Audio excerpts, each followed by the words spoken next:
রাতের বেলায় বায়না করে রেখেছে সকালে খিচুড়ি খাবে, কিন্তু বায়না করলে কি হয়েছে, খিচুড়ি শুধু তো রান্না করলে হয় না, খিচুড়ির সঙ্গে আরও কিছু করতে হয়। পরবর্তীতে চিন্তা ভাবনা করা হলো খিচুড়ি সকালে না দুপুরে রান্না করা হবে। আসসালামু আলাইকুম। সকালে রান্না বান্না নিয়ে চলে এসেছি। এই যে সকালে রুটি করে রাখবো, আজকে পরাটা করব। কিভাবে আমি সঙ্গে সঙ্গেই ডো করে পরাটা করি, আর সেই পরাটা এত বেশি সফট হবে একটু খেয়াল করে দেখলেই বুঝতে পারবেন। যদিও এভাবে হয়তো সবাই বানায়। ডোটা তৈরি করে কিছু সময় রেখে দিলে সেই পরাটা তো খেতে ভালো লাগে। আজ আর সময় নেই, তাই এভাবে গোল করে বেলে একভাবে মুড়িয়ে মুড়িয়ে একটা কোনা কেটে এভাবে আমি এক একটা করে ডো তৈরি করে রুটি বেলে নিব। প্রথমে রুটিটা কেন যেন গোল হতে চাইলো না, বুঝতে পারলাম না। হাতের কাজ তো সব দিন কিন্তু এক রকমের হয় না, তো এভাবেই আমি সবগুলো রুটি বানিয়ে নিব। এই রুটিটা যদি ডুবার তেলে ভাজা যায় তখন কিন্তু খুব সুন্দরভাবে ক্রিস্পি হয়ে যায়।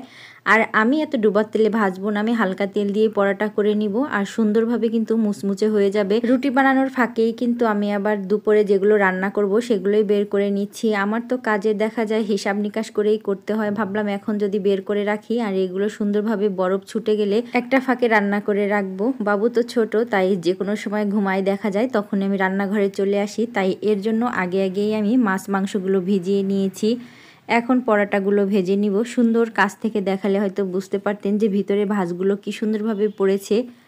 একদম সঙ্গে সঙ্গে ডোগুলো রেস্টে না রেখে যখন এভাবে আমরা পরাটা তৈরি করি, যদি এভাবে একটু ভাঁজ করে করা যায়, পরাটা হোক বা রুটি হোক সফট এবং নরম হয়। তো এভাবেই আমি দুইটা পরাটা ভেজে নিব। মা ছেলে নাস্তা করে নিব। আপনাদের ভাইয়া তো রয়েছেই পাশাপাশি। প্রতিদিন সকালে ভিন্ন ভিন্ন রকমের নাস্তা খেতে তো খুবই ভালো লাগে। বাবুকে নিয়ে তো পারি না, যখন যেরকম হয় তখন সেরকমই খাই। কখনো তো দেখা যায় আগের দিনের খাবার থেকে যায়, সেগুলোও খেয়ে নেই। পরাটা রুটি এগুলো বানাতে গেলে বেশি সময় লাগে, তাই সকালে বেশিরভাগ দেখা যায় আমার খিচুড়ি করে খাওয়া হয়।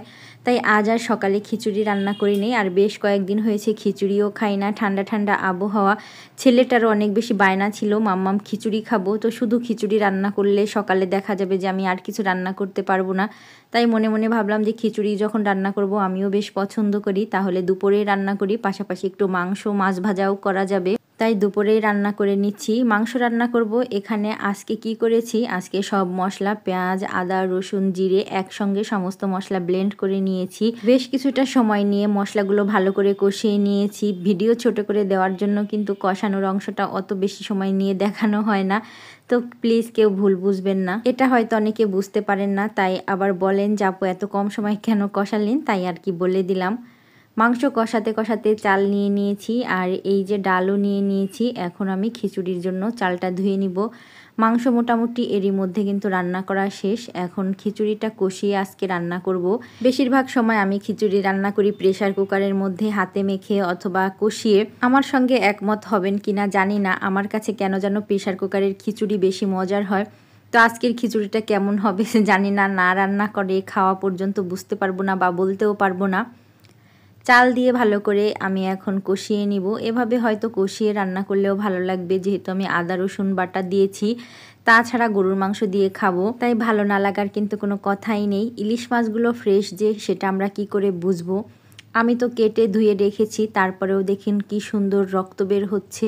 ফ্রেশ মাছ থেকেই কেবলমাত্র সম্ভব এরকম। তো মোটামুটি এর মধ্যে মাছগুলো রান্না বান্না, তরকারি রান্না, খিচুড়ি রান্না সবই রান্না শেষ। আর আজকে আপনাদের ভাইয়া কিন্তু মাছটা ভেজেছে, আমি বাবুকে নিয়ে একটু ব্যস্ত ছিলাম। আপনারা হয়তো শুনে একটু অবাক হবেন, ইলিশ মাছ ভাজার যে তেলটা, এটা দিয়েই খিচুড়ি খাওয়া হয়ে যায়, এত বেশি মজার হয় এই তেল দিয়ে খিচুড়ি মেখে খাওয়া।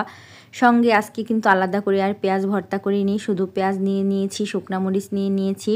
আর আলহামদুলিল্লাহ খাবার কিন্তু অনেক বেশি মজার হয়েছিল। মজার হয়েছিল এজন্যই বলছি, কারণ ভিডিওটি আপলোড দিতে দিতে আমার কিন্তু খাওয়া হয়ে গিয়েছে। ভিডিওটি যদি ভালো লেগে থাকে প্লিজ একটি লাইক দিতে ভুলবেন না। এরই মধ্যে খাবার দাবার তো চলতেছেই, দেখুন আমার ছেলেটাও ইলিশ মাছ ভাজার তেলটা কত বেশি পছন্দ করেছে। তো আমরা সবাই খাবার দাবার খেতে খেতে সবার থেকে বিদায় নিয়ে নিব। আল্লাহ হাফেজ।